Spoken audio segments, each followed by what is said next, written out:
Worthington, Minnesota is 200 miles from the nearest big city. Good morning. How are you? But the students at its newest school, Prairie Elementary, come from around the world. We've got about 150 kindergartners this year, so we've got 8 sections of kindergarten. We have English and Spanish and Lao. We've got a small population that speaks Amharic, and then we've got just a small handful that speak Vietnamese and Chinese.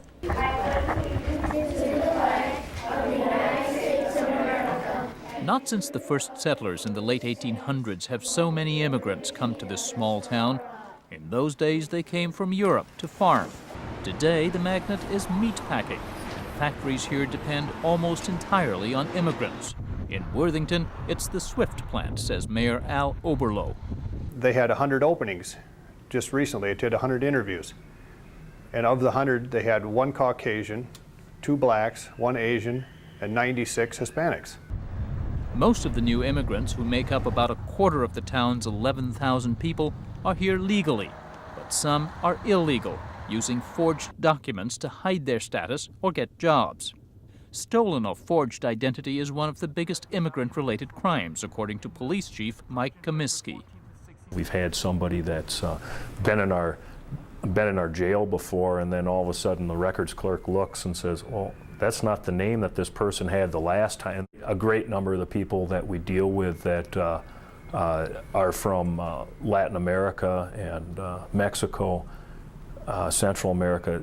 A lot of the people that we deal with, there's always a question on identity. Fake IDs increase medical risks and financial losses at Worthington's hospital, says Administrator Melvin Platt. Too often the patients come in using someone else's identification. There's a real chance that that patient could be given the wrong medication. We've gone from about $250,000 a year for bad debt write-off up to, I think this year we're projecting about $550,000 a year write-off. And those are for bills that we just can't collect. Worthington officials took their concerns to state political leaders to ask for tougher laws. Currently, it's not a crime in Minnesota to possess a fake ID. The officials got an especially sympathetic year from Republican Governor Tim Pawlenty, who faces re-election this year. If you look at the effects it's having on criminal justice, on health care, on social services, on employment, as I said, you really have to have your head under a rock to not see that illegal immigration is a concern in this country and even in places like Minnesota. Governor Pawlenty proposed tougher penalties for anyone creating, selling, or even holding fake identity documents. He proposed bigger fines for businesses hiring illegal immigrants.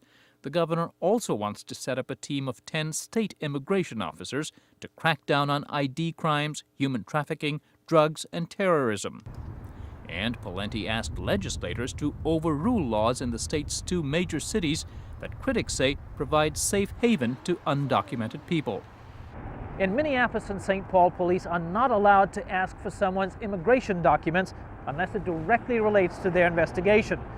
A police officer on a routine traffic stop, for example, can't ask questions about the driver's citizenship. Governor Pawlenty says such laws hinder police. For example, a year or 2 ago, there was an individual filming sensitive assets and infrastructure in North or South Carolina. He wasn't doing anything illegal, but they were able to detain him because his immigration status was in violation of the law. As it turns out, he was a person of interest with respect to terrorism issues. So I don't think we want to require law enforcement to go out and ask about immigration status, but I don't think we should prohibit them from asking if the circumstances warrant. Copy 1425. But many law enforcement officials, including those in Worthington and the Twin Cities, say they already have the ability to question people acting suspiciously. St. Paul Chief John Harrington says bringing immigration matters into a local cop's routine would stir alarm among immigrants who are key partners in reducing crime. Who knows the answers? Who knows the secrets to criminal behavior, whether it's terrorism, drugs, gangs, or other acts of violence within a community like that? It's the people that live in that community. We know from practical experience that if we begin knocking on doors and asking people about their immigration status, we will dry up all the sources of information we have in immigrant communities.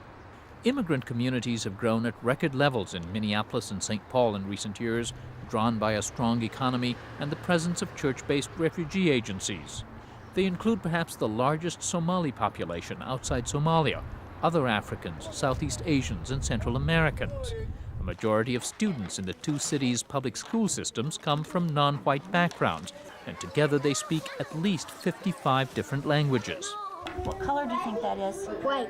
White. A study released by Governor Pawlenty shows that educating the children of undocumented immigrants costs the state about $150 million a year, with another $30 million going to provide health and social services.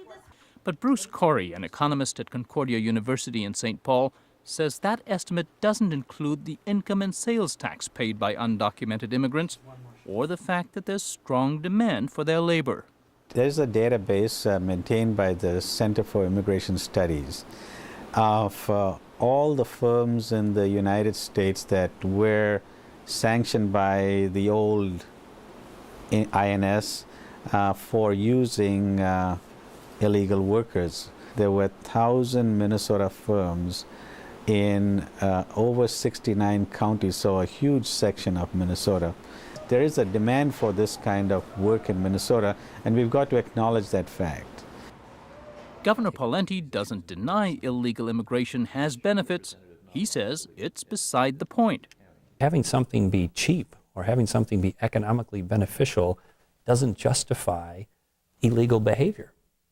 And so it's a distraction to the debate. You can't say, hey, you know, this is really beneficial economically, so it's okay to do things illegally. The governor drew charges that he was anti-immigrant. He insists he's not, and days after his proposed crackdown on illegal immigration, he proposed measures to help legal newcomers become citizens and start businesses. Despite that effort, columnist Nick Coleman says the issue has become muddied. Minnesota has far less than the average number of illegal immigrants.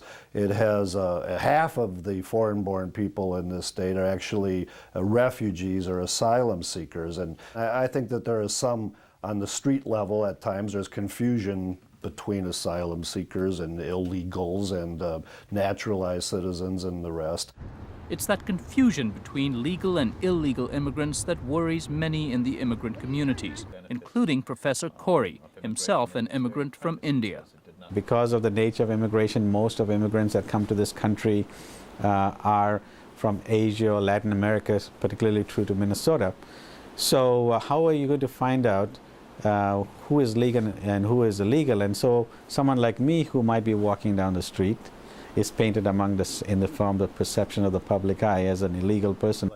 As state lawmakers debate the issues, Worthington's mayor and police chief seem a bit taken aback by the attention the governor's proposals on illegal immigration have drawn. People keep calling us and asking us questions. I said, you know, we didn't do anything. I said, we're just the two knuckleheads that told the emperor that he didn't have any clothes on. Our immigration policy is not keeping up with the economical needs of this country. They also insist that immigrants should not be fearful. Mayor Oberlo says immigrant-run businesses have been key to Worthington's revitalization.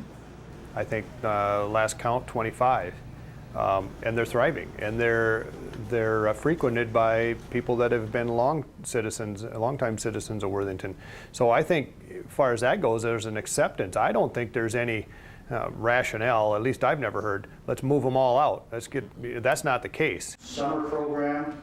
Worthington may be reconciled to changes brought by immigration, but there are indications that illegal immigration is becoming a concern.